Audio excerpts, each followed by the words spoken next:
Bikers target trucker at desert rest stop. The Nevada desert shimmered under the dying sun. A creaky sign read, "Last fuel for 100 miles." An 18-wheeler rolled to a stop outside a rusted, nearly abandoned rest stop. Dust clung to the red paint. Dawn Holland Freight faded on the side. Dawn Keller, lean and silent, killed the engine. Her worn boots hit gravel. She stretched, scanning the quiet landscape like someone used to watching her back. Inside the diner, the air smelled of burnt coffee and old cigarettes. A lone waitress nodded. Dawn sat in a corner booth, back to the wall. She wasn't here for pie, she was here for a fight. 15 minutes later, a low rumble vibrated the windows. 8 black chrome motorcycles pulled in. The Iron Fangs MC. Their leader, bald and brutal Rocco Chains Divers, dismounted first, followed by Big Hank, Diesel, Viper, and the rest. Each meaner than the last. Dawn sipped her coffee. "She's here," Rocco said, spitting on the dirt. The bikers stormed in. The bell above the door rang like a sick joke. Everyone froze. Rocco grinned. "Ain't this a Kodak moment?" Dawn looked up. "Rocco, been a while. Last time I saw you, Hank ended up in a wheelchair for 6 months for calling me freight trash." "Guess he didn't learn," she added. Hank growled, cracking his knuckles. Rocco leaned over the table. "Solo driver, no backup. You knew we'd come. I've been waiting," Dawn said. Flashback. 5 years earlier. Dawn was part of a logistics convoy in Afghanistan. Armored rigs, army contracts. That's where she met the Iron Fangs. Back then, they were mercs. Then they sold intel. 3 convoys hit. 12 drivers killed. Back to present. "You came alone," Rocco mocked. "Oh, I brought something." "A tire iron?" "You should have brought more men." The fight. Rocco lunged. Dawn kicked the table, snapped his nose. The diner exploded into chaos. Big Hank swung a chain. Dawn ducked, smashed a coffee pot on his knee. He collapsed. Viper charged. Dawn sidestepped, sent him crashing through a window. Diesel, 300 pounds of fury, rushed with a pool cue. Dawn twisted, elbowed his solar plexus. He dropped. 2 bikers drew knives. One pulled a pistol, fired, missed. Dawn dove behind the counter, rolled, grabbed a fire extinguisher, hurled it.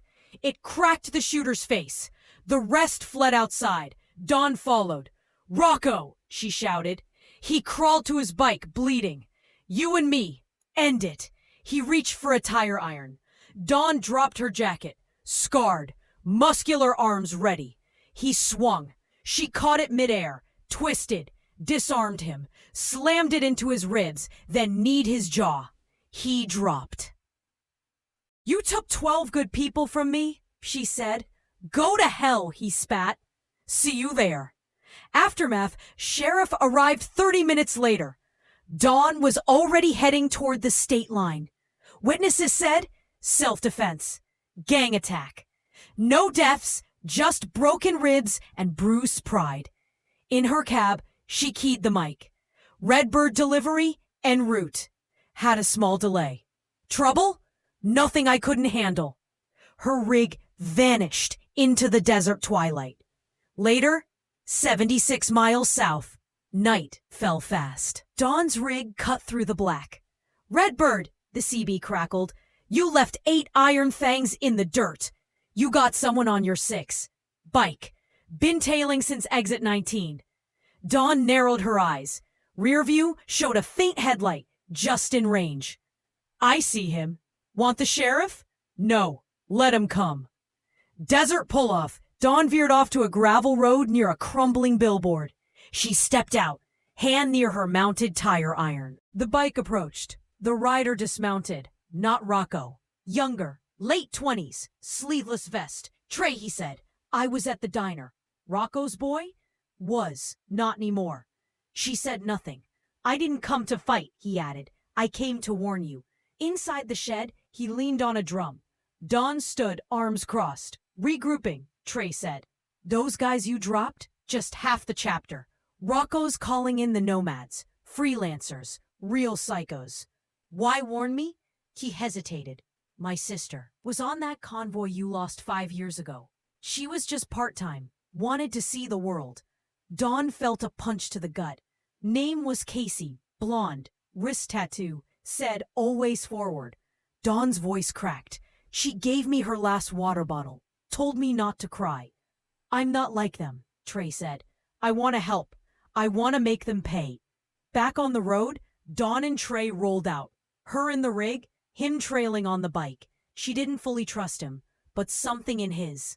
Their target, the Butcher's Bone, a biker bar deep in Arizona. Word was, Rocco was there, regrouping. They weren't gonna wait. That night, the Butcher's Bone. The parking lot reeked of oil, beer, blood. Dozens of bikes. Music thudded from inside. Dawn killed the rig's lights and coasted into place. Trey pulled beside her. 3 exits in the back, 1 on the side. I'll take east. You? Dawn popped the side compartment. Inside, a crowbar, flare gun, and a modified 1911 from her army days. I'm going through the front, she said. Trey blinked. You serious? I told you, I've been waiting for this.